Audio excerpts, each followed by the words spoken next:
Let's look at the leading cause of death. They say it is heart disease. So let's look at some things that stress the heart and compare that to dog culture. First, we're looking at CO2, carbon dioxide. So, does elevated carbon dioxide in closed spaces or in your blood stress the heart? Yes. It puts strain on the heart, can cause dizziness, headaches, as you can read here, and in many other sources. So, the presence of dogs elevates your CO2. It puts it into your environment, up in your face, up in your enclosed spaces. So, that's one way that dog ownership stresses the human heart. Okay, what about sleep? Yes, sleep can stress the heart by leading to higher blood pressure, increased inflammation, and metabolic changes that contribute to cardiovascular diseases. Chronic sleep deprivation is linked to a greater risk of heart problems, including heart attack and stroke. So, what about dog owners? Dog owners are likely to experience sleep disorders and poor sleep quality, especially if they co sleep with their dogs.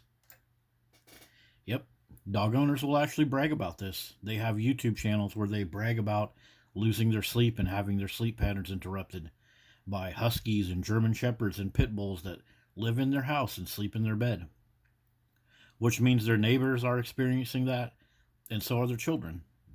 Let's look at some more sources. Here's some more sources. Dog owners are likely to experience sleep orders, which can lead to sleep loss.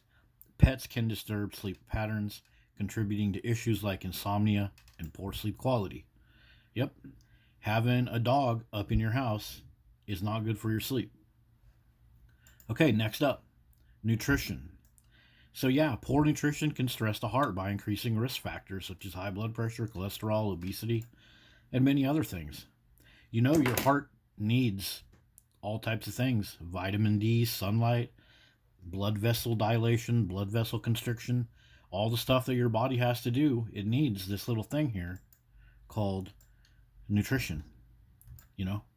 And so, what's up next? Dog owners prioritize their pets' nutritional needs, investing in high quality dog food and specialized diets to ensure their dogs are healthy.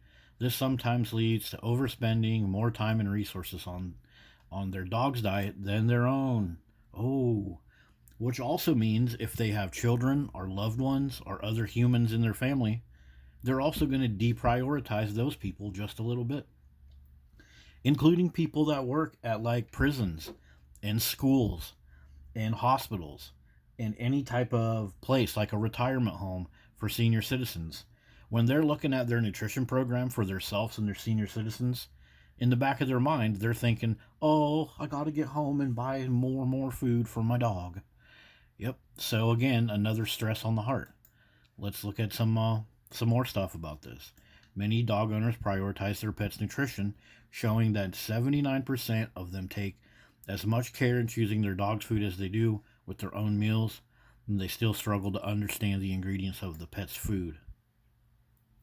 That's interesting. They have a struggle understanding what food to choose. But yeah, there's a survey that was done in Texas that showed up Texas people, they just eat whatever they want and they're more concerned about their dog's nutrition. Okay, next. So, worry. Does worrying stress the heart? Yeah, because it triggers stress hormones. It increases the heart rate, the blood pressure. Now, you're already getting your oxygen taken away from you by your dog. You're already getting CO2 injected into your environment. And now you're worried about your dog. Did you get him the right food? Did you get him the right training? Oh my goodness. And so, yeah, dog owners, they suffer this worry too, and it's bad for your heart. So, let's look at some more research. Yeah, many dog owners have concerns about their pets, including worries. The health of the dog, the aging, the separation anxiety. A significant number also feel stressed about their dog's well being and behavior. That's stress on your heart. That's this right here. That's this right here. The number one cause of death. Yeah. So this leads us up to our next thing. What about guilt? Does guilt stress your heart? Yes, because it's part of stress. It increases your blood pressure, messes with your breathing rate, and everything else. Plenty of information is available for this, and people know that have experienced guilt. It's stressful for you. It affects your decision making and stuff. So, what about dog owners? Yep, these freaking dog owners are constantly guilty.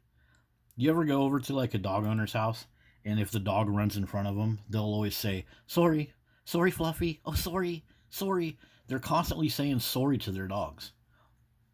But yeah, many dog owners experience guilt, particularly related to leaving their pets alone, not enough attention.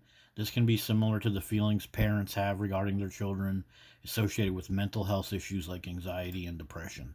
So the presence of these dogs, is also a factor in anxiety and depression, which is also a factor in heart disease. Now let's look at some stuff about human connection. Is human connection good for your heart? Yes. So many studies, so many things you can read up about this. Manage stress with the power of connection. Many of those things that we looked at just previously, you can manage with having a human in your life. They can help you with that stress. So, but what do dog owners do? Oh, dog owners are like, no, my dog's better. Dog owners often prioritize their pets over human relationships, finding companionship and emotional support in dogs. Bullshit. This preference can lead to a strong bond where dogs are seen as family members, even more valued than other people. Oh, yeah. People put stickers and doormats all over their freaking RVs and cars and bicycles. Dogs are better. I love my insert whatever type of dog they're obsessed about. Yeah. Freaking crazy, guys. People put human connection on a low priority to go baby talk their dogs and blow more money and allow their dog to piss and shit and chew up their property while they push humans out. You know, people will ignore their family. They won't call their mom or dad. They won't try to get a new boyfriend or girlfriend, and they'll just sit there and get all these dogs. And it's not good for your heart because you're taking away human connection, and you're also advertising the lack of human connection as good. So you're basically lying to all your fellow Americans when you push this bullshit out, prioritizing pets over human relationships. It's just propaganda. Like you want to talk about medical misinformation and stuff? That's all dog owners do every day. They push it out, free advertising. Speaking of stress and dog ownership, I'll put the sources for this little chat GPT that I have open in the description. But have a look at this. Many dog owners experience stress about what type of food to buy for their pets. You know, back in the day, you could get a 40-pound bag of old Roy dog food with the protein and the fat and the nutrition and moisture content needed, and then you could supplement some table scraps for your dog, put him out in his dog house with a chew toy, and he'd be 100% fine, and so would you. But now look at all this stuff. This is We got to worry about all this nutrition, ingredients, brand reputation, dietary restrictions. I got to get this for this type of dog and that for that type of dog, and on Thursdays he needs this, and on Fridays he needs the farmer's dog, and blah blah blah. Cost. Oh, trends and information overload too. Dog owners, they got to fit in with the celebrities that push out dogs, or their other friends on Facebook that are always putting up pictures of their dogs in some amazing, situation. So yeah, stress just from the food of the dog. Not even the fact that the dog is barking, chewing up your furniture, shitting on your lawn. Just the fact that you got to buy this stupid thing food is a stressor, which is bad on your heart. So there it is. The U.S. has the highest number of freaking dog owners, and the U.S. is also the leader in the cause of death, um, being heart disease. The United States has one of the highest rates of heart disease globally, being the leading cause of death for both men and women. And America also highest number of dog ownerships. So put it all together and ask yourself, why is dog ownership being pushed so hard? And why should you Step out of your comfort zone and take some time to freaking examine dog culture. It's not this freaking perfect, amazing thing that all your friends and neighbors tell you it is. See you guys later.